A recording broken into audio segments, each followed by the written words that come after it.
and welcome. In this video we will be discussing whether water is wet.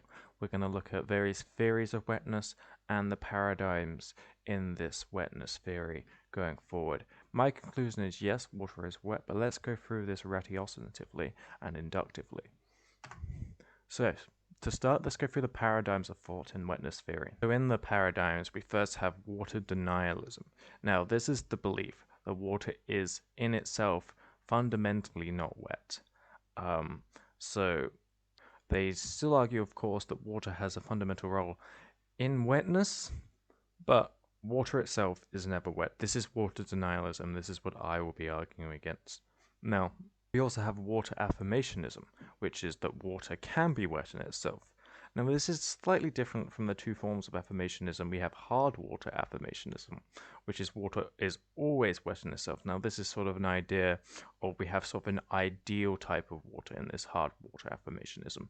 This ideal type of wetness, such that water is the most ideal in this. So we can imagine something being more and more wet until we reach this ideal that is achieved by water itself, which is therefore always wet in itself. To reduce its wetness, water would make it not water, because water is the ideal of wetness. Now, this is different from water affirmationism, which just argues that water can be wet in itself, but it's not necessarily wet in itself. So there may be some cases where water would not be wet. This is not necessarily confined to our own world or something similar. It may be the case that in practical terms we never come across a situation where water isn't wet, but they still this is not a necessary but a contingent factor of water. So let's start with the basic theory that I've called the something plus water theory of wetness. So I started with this because it's just the most simple and basic conception of wetness that we could come across. So S is wet if and only if S is touching water, where S is some physical object or thing or part of that thing.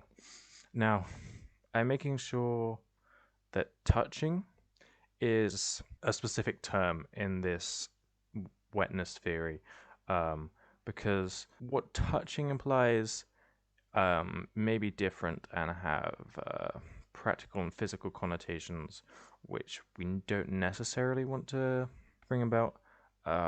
So touching, it's definitely not saturated. We don't want to say saturated as water, because you can imagine there's tons of non-saturated times where water is on the surface of something or covering something which is not saturated, but it's still wet. For example, like a table. We can imagine something spills on the table, but the table is not saturated water, but the table is still wet.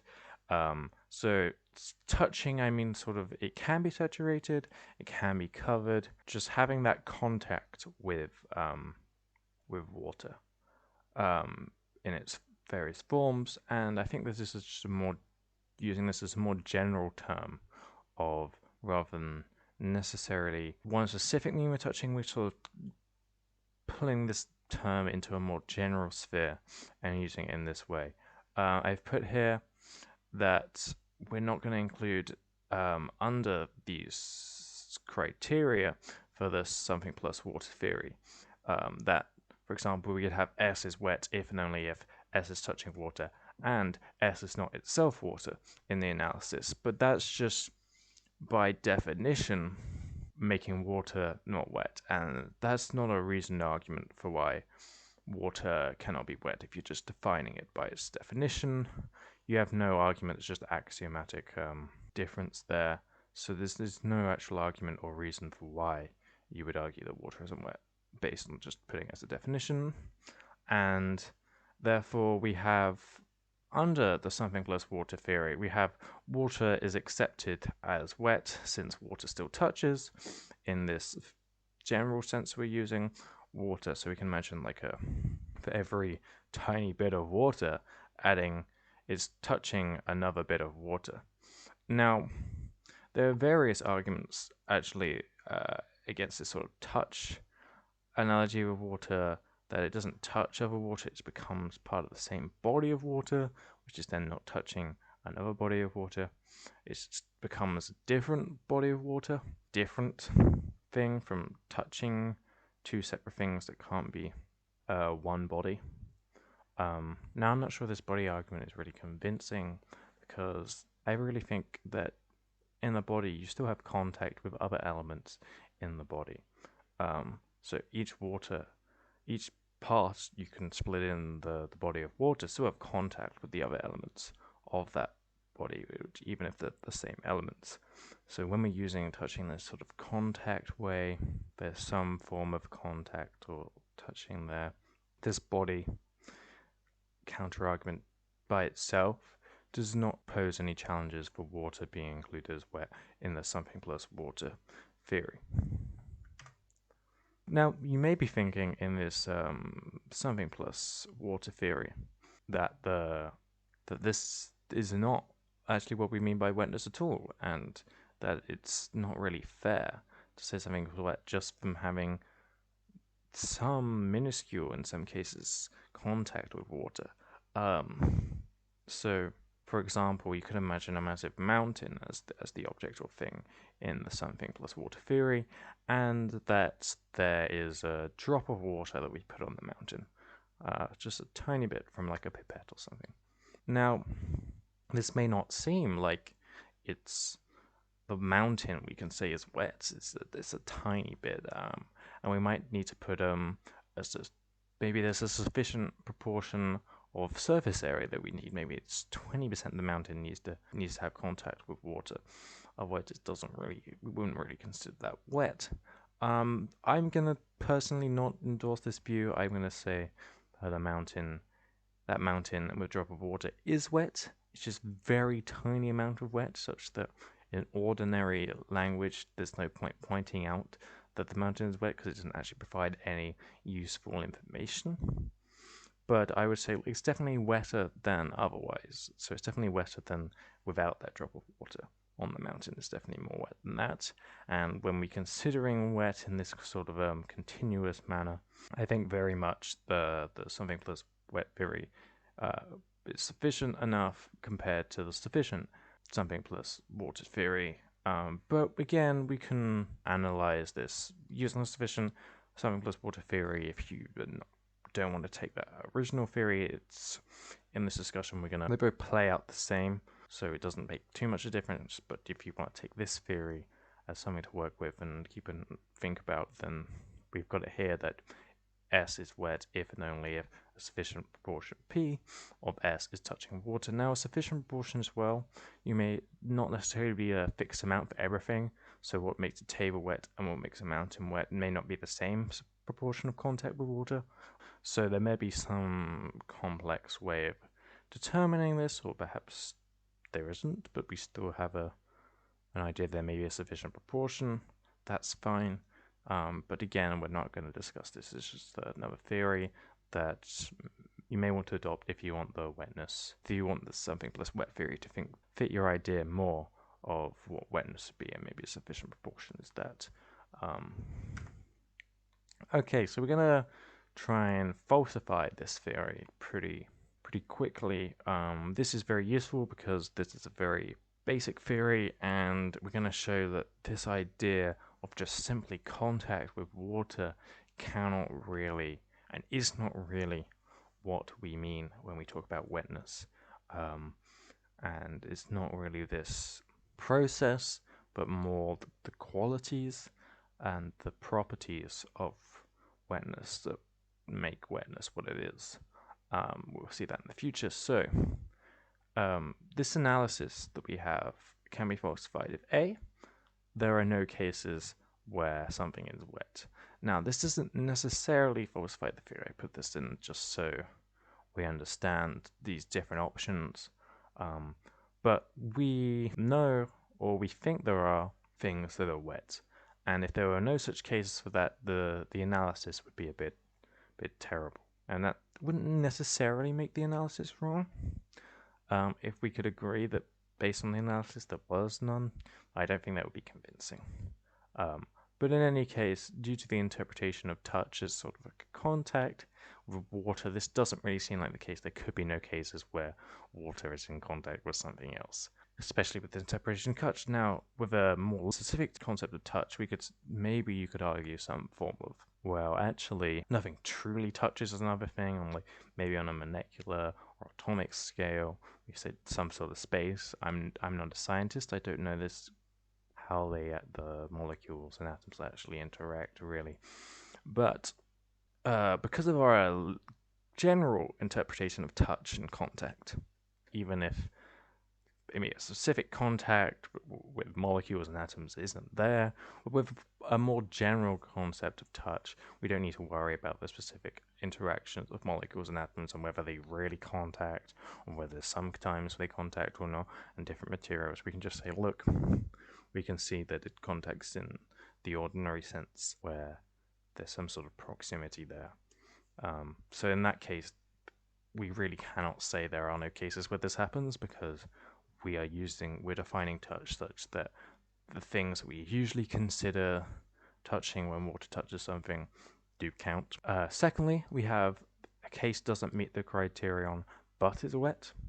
So we could have something there where water is not touching some objects. So maybe the water is not touching the table, but we still consider the table wet. Now, we can say, yeah, perhaps there are some other liquids where maybe put oil on the table, maybe that we consider wet.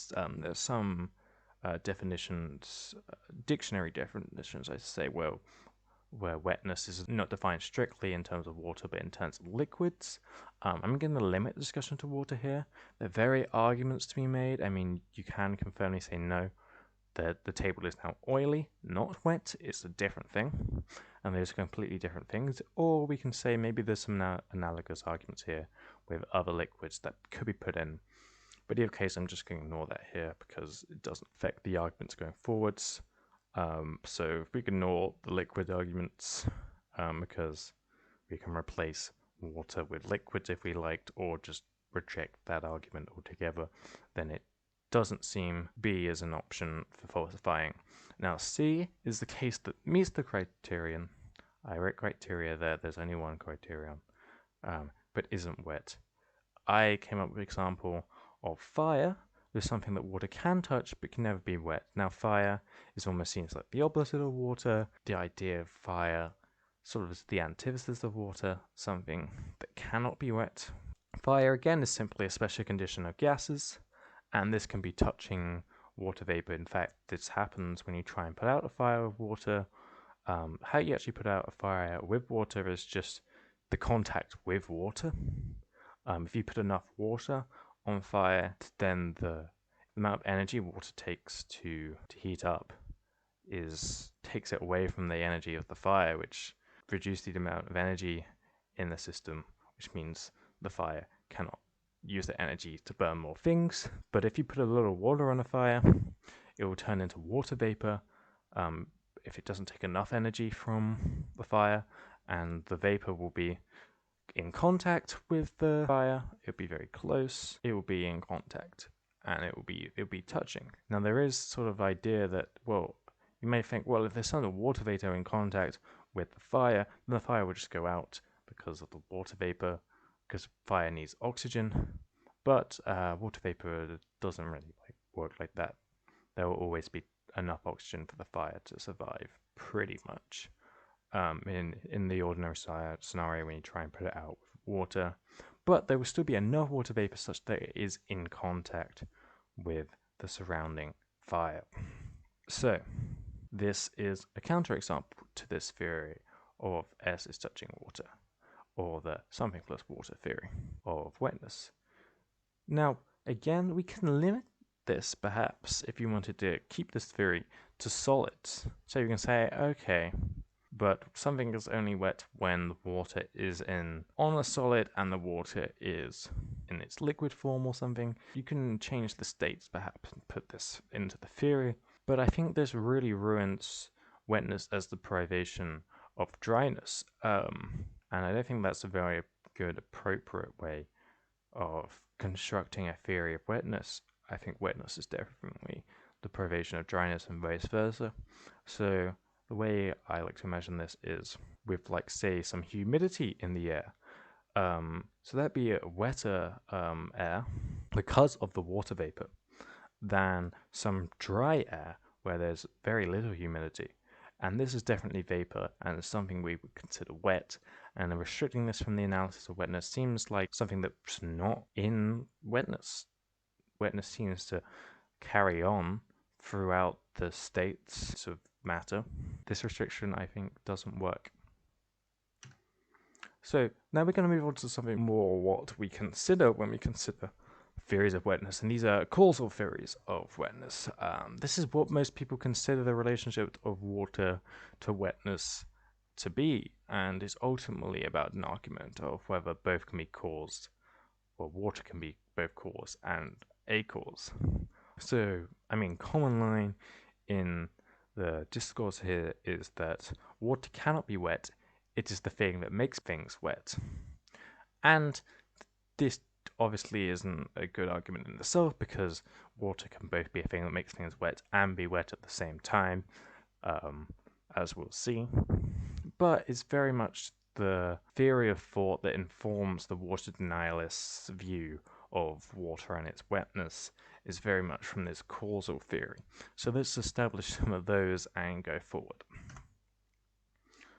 So here I have what's written as the qualitative causal theory of wetness. So we say S is wet if and only if S has certain qualities associated with wetness, and these properties have been appropriately caused by their connection to water. Now, this is really bad writing because I really shouldn't change qualities and properties around.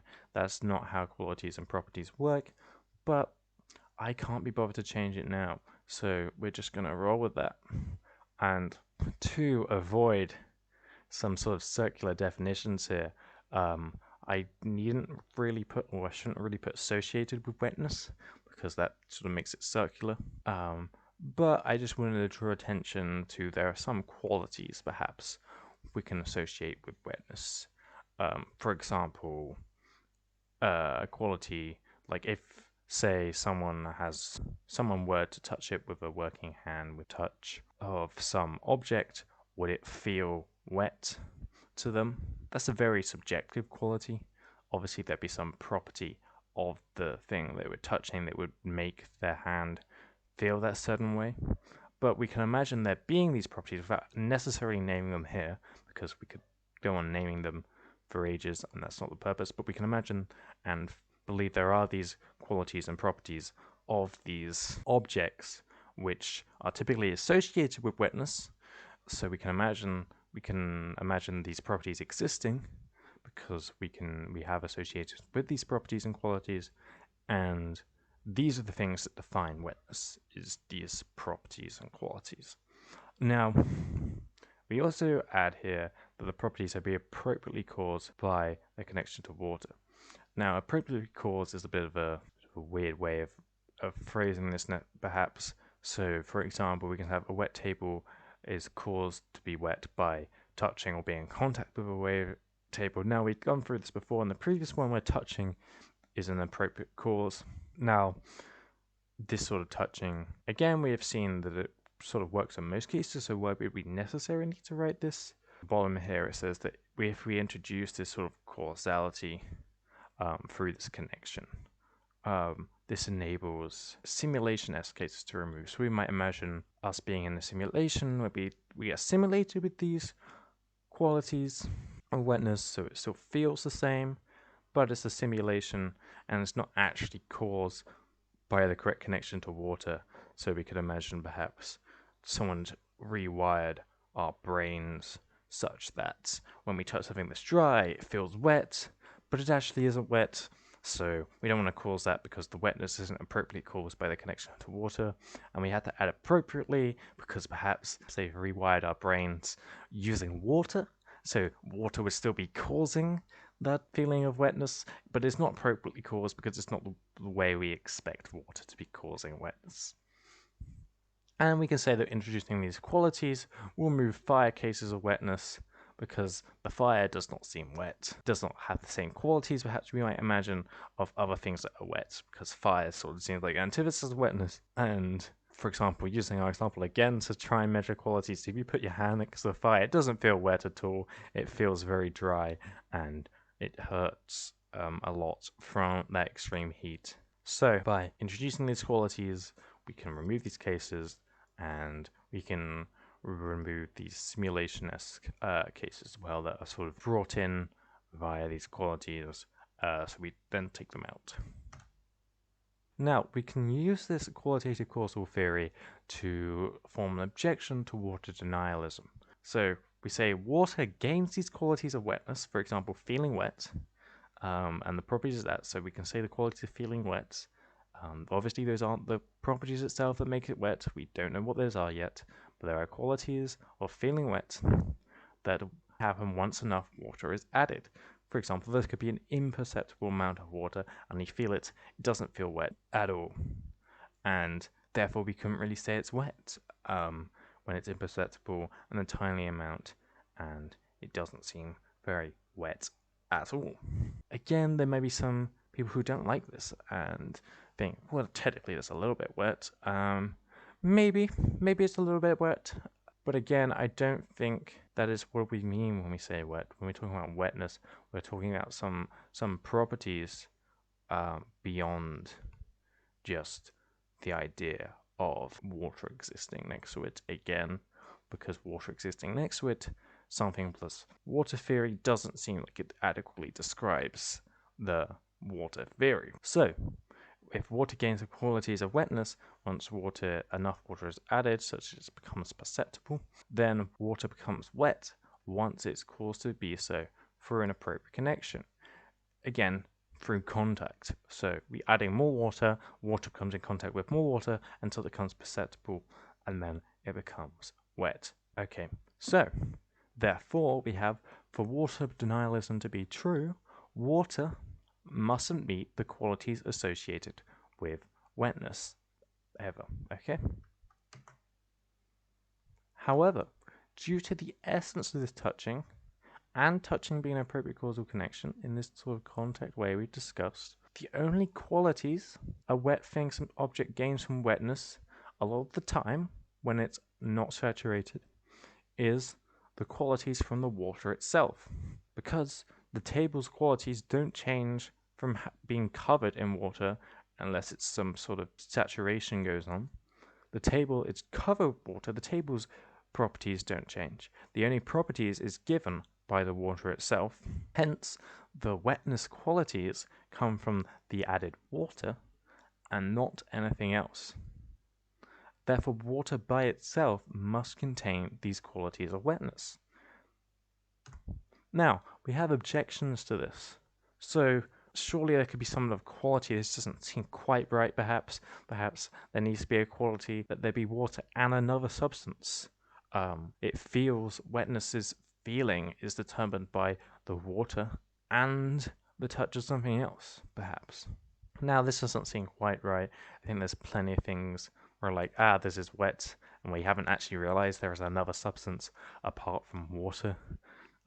This is the sort of subjective argument, so it's not necessarily remove this view, but for example, intuitively, if you stepped into a room that had been flooded and you put your foot down a bit, and you haven't touched anything else because of the high level of flooding, you've just touched the surface of the water and you go, it's wet, or the room's wet, right? You haven't actually touched the other substance, so I would say feeling in this sense does not require this quality intuitively, but perhaps this is an objection you can raise, that the qualities of wetness requires substance to be in contrast with water, but again, this removes water by definition. We're saying that something is wet if it meets these qualities of being two different things. We're saying something is wet if it meets the qualities of touching water and the thing that it's touching is not water, as definition.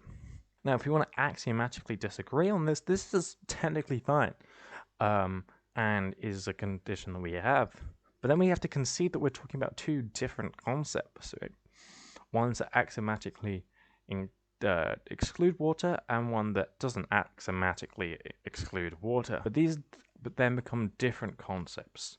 We have two different concepts of wetness. And because one concept of wetness does not reign supreme on what is decided as to be called wetness and something else, both concepts are called wetness. To say water is not wet, you can't do that based on this idea, right? Because you're just talking about different concepts. Now, you can say, using this, you could say you were talking about other theories of wetness. You were talking about the applications of these theories of wetness, and you said, from the outset, I'm using this definition of wetness, right? That'd be fine. And you could have that way in such that you have a concept of wetness that doesn't include water in that way. But it doesn't exclude the possibility of water being wet in this different wetness way. It's just a different concept of the thing. For example, you could have, I don't know, the concept of a tree and then exclude oak trees from this concept called trees definitionally. You say, what is a tree? T is a tree if and only if it has leaves and bark and roots and is not itself an oak tree, or and itself does not have the qualities of an oak tree. But again, you're just having a different concept of tree at that point, which by definition excludes it. There's nothing wrong with using that concept necessarily if it's a useful concept, but it does seem to be excluding this for no reason other than axiomatically disagreeing without any reason. Now let's discuss some alternative wetness theories. So we have Chas Smith's 2017 counter-conditional theory of wetness, is what I called it. He doesn't give it a name, and I've tried to formulate it as well I can, but I'm not sure if I got it entirely. He sort of moves from this counter-conditional theory of wetness to this something plus water theory of wetness sometimes, but I've tried to formulate it as best I can here as S is wet if and only if S is touching water, and the water touching S can be removed, that is to say, become not wet. Again, this does not consider the fire counterexample of mine. We can say, look, water vapor then becomes removed as it floats up in the air. This is a counterexample to this theory. There's also Counter Arguments 2018 video that has another counterexample, which is the ice cube. So you can pour water on the ice cube, and then water touching the ice cube can be removed. Hence, water can be wet again. Smith 2019's response to this is that water ice is a different substance in this argument and in this water theory. However, again, with these state restrictions, these states of matter restrictions, this doesn't seem like a very good argument. We're confining water just to liquid. Again, water vapor and in the air and humidity doesn't seem like a very good restriction of wetness for how we consider water wet. So I'm not sure the 2019 response by Smith necessarily beats the objections from either Counter Arguments 2018 or my fire counterexample in 2023. We also have to consider something I took from Bosch's 2022 utility theory of wetness. So this is a more general theory of categorization, and I thought I'd apply it to wetness here. So this theory is perhaps the most complex theory here, actually, in these theories of wetness. So Bosch argues that all categories, in this case wetness, are socially constructed for the utilities of those creating the categories. And so we have S is wet if and only if S being categorized with the label wet maximizes utility. Now note that this isn't circular because it may seem circular, since wet refers to the category of wet, not the concept of wet itself. So the wet in S is wet if and only if is different from the label of the category of wet, so it's not actually circular, just keep that in mind. Instead, we have the concept itself and its concomitant qualities are constructed from the categorization, including S, not vice versa. So, we might say that in the opposite of Bosch's theory, we might have humans perceiving certain things share certain qualities and then creating a category of wet to describe those things with certain qualities. However, he would argue the opposite than the other way around, that we categorize things for just things that happen to be socially useful, and I'm not sure if he has sort of an evolutionary idea of this, of we arbitrarily choose categories but those categories which are more useful survive and go forward and become more common. But that's a possible explanation. But we have this idea that the concept's collection of qualities changes based on what we include. So if we include S into wet, the category of wet's qualities now enlarges to include S in that collection. So if S has some sort of other quality, that becomes part of the qualities which are allowed in wetness and which we conceive of as wet, rather than having this preconceived qualities of wet and then seeing what fits into them.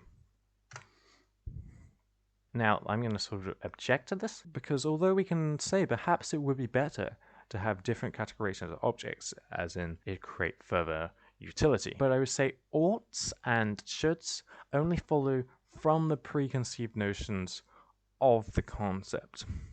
So we can say, look, it'd be better if water was not considered wet, or vice versa, one could argue. I'm using this theory of wetness here to provide a counterexample that water provides more utility, not considered wet. So we can have that, but that only works when we have the preconceived notions of wetness. Where we already have this conception of wetness, which is useful, moving that becomes more useful. But once we consider that we can only say something is better when it's included in a category that already exists, we presuppose the category already exists. For it to become better or ought to be something else, a beginning category already has to exist, and we admit that by saying that it should be in a different category or it should be categorized differently. If we were coming up from the base up and there hadn't been this concept of wetness before, then the argument wouldn't make any sense, because we would say that water isn't wet, but wet doesn't exist as a category, so we can't say that it isn't something that hasn't been categorized yet, and again it presupposes the already existence of categories. So nevertheless, the current categorization of a concept's qualities, such as wetness, without which there is not the concept itself, are what one means when one's talking about the concept, right? The current categorization is what one means, not necessarily the optimal categorization of the concept. So the concept already has qualities which make it that concept, of the essence of that concept. We could have another concept which might be more useful, and we might even say it's more useful to use the name of the previous concept. But again, that's just using the preconceived notions of that concept and its qualities and essence, right? So perhaps a different concept would maximize utility, but in conclusion, the essence of this concept we are currently using does not change. And so we may argue that there should exist a different concept with different qualities, such as arbitrarily removing water, as we've seen earlier. That does not include water in its concept, and this concept is called perhaps wetness as a label, and perhaps this label wetness would be the best label to maximize utility. But the essence of the current concept of wetness, of which we are talking, its qualities which define it as the current concept, do not, from discussions of utility, change what is included in this category. Now, before we end, I would like to just talk about some maybe alternative theories that I discussed earlier. I talked about like sort of an ideal theory of water and wetness, water being the ideal of wetness as a possible other explanation of a hard water affirmationist. The argument for that really goes from the idea the more water you add, the more wet it is, until it's 100% water, then it's 100% wet. Perhaps you can imagine, I don't know, let's go for the table again. You pour water on the table, it's wet. You pour more water on the table, it gets more wet. You add more and more until the water's submerged in the ocean. And we can see from limits, the more water you add, the more wet it is, until on limit, it approaches 1 or 100% when it's 100% water and it's 100% wet. So you can imagine half the table cover, it's 50% wet. Again, it's ideal theory. It does deal with some claims made by Chad Smith in his 2017 idea that water cannot be removed from water to make it less wet. But with this ideal theory, we could perhaps argue that this is not the case, and that, of course, you can make water less wet, but this is by adding something that is not water to make water less wet. because then it's not 100% water and 100% wet. It now has something else which is a little bit wet, which is what we mean. So we can use Chas-Smith's argument of water being removed from stuff. We can also imagine something we add to water to make less wet, and we're sort of reversing this idea of water being added to something to make it wet. And we can say, look, water adding something to that makes it less wet. I'm not sure this argument is fully fleshed out because limits a good approximation, but don't necessarily logically follow. It doesn't necessarily logically mean that something 90% water and 1% not water, 100% water would be more wet necessarily, just because there's a trend. Without any further argument, again, argument can be made. A future wetness theorist should be working on this line of argument, I would argue, and trying to work out these ideal theories and where they play a role in these theories of wetness for a hard water affirmationist. I think this ideal water theory of wetness needs to overcome the argument that an object can become wet 100% without the trend continuing. So we might imagine a table, once it's been 100% covered in water, adding more water doesn't make the table any more wet. And a water affirmationist would argue that adding more water would make the surrounding area more wet. It would make it more wet because they think water is wet. But whether it made the table more wet, once it's already 100% covered, is something this theory would have to come to terms with, which I don't think it does currently in its present state.